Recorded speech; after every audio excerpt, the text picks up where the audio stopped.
No pâncreas, as ilhotas pancreáticas de Langerhans se localizam no interior ou na margem dos lóbulos exócrinos, sendo chamadas, na sua totalidade, de órgão insular.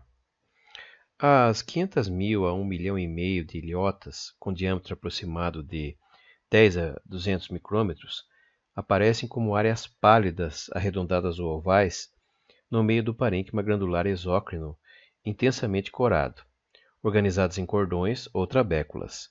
Algumas células epiteliais podem estar diretamente ligadas às células acinosas das partes secretoras das glândulas exócrinas adjacentes. As ilhotas pancreáticas são atravessadas por capilares sanguíneos, aos quais as células epiteliais se ligam. Na estrutura microscópica, com base na afinidade aos corantes e na sua estrutura microscópica, são descritos 5 tipos de células endócrinas diferentes. Todas as células produzem proteohormônios e possuem, portanto, um aparelho de síntese e transporte bem desenvolvido, consistindo em retículo endoplasmático rugoso, aparelho de Golgi e grânulos de secreção. As células alfa constituem cerca de 15 a 20% de todas as células insulares. Localizam-se preferencialmente na periferia da ilhota e também na margem externa da ilhota, junto ao sistema capilar.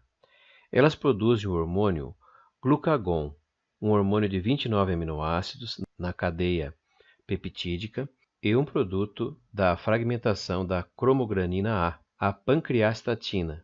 O glucagon estimula no fígado a liberação de glicose e glicogênio, fenômeno chamado de glicogenólise, e a formação de glicose a partir de aminoácidos, fenômeno chamado de gliconeogênese. O glucagon leva a um aumento da taxa de glicose no sangue.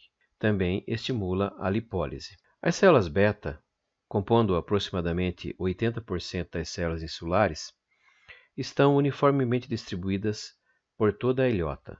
Produzem insulina, um hormônio peptídico de 51 aminoácidos, contido em glândulos beta, com cerca de 270 nanômetros de tamanho.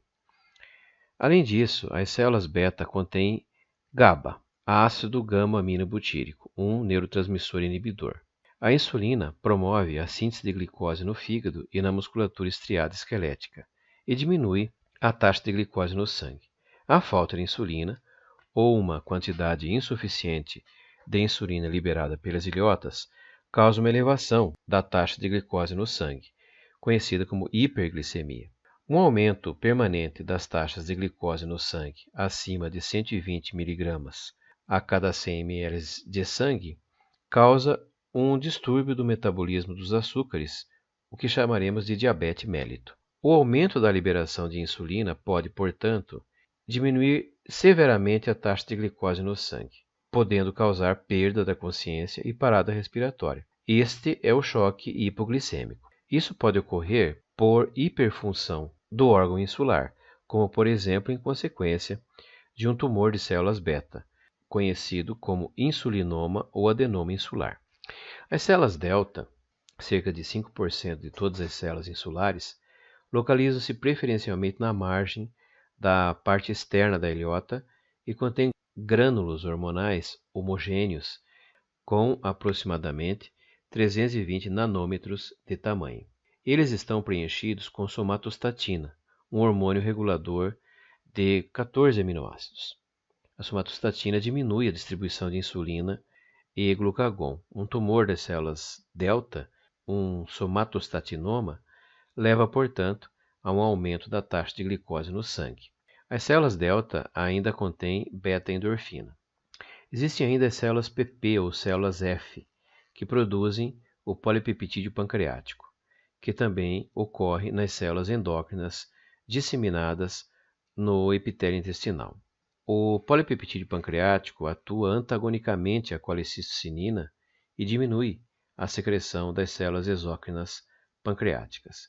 Existem outros tipos celulares no pâncreas, por exemplo, as células delta 1 ou células VIP, que contêm o polipeptídeo intestinal vasoativo, que dilata os vasos sanguíneos e aumenta sua permeabilidade. Temos ainda as células de gastrina, que aparecem no órgão insular apenas nos períodos embrionário e fetal.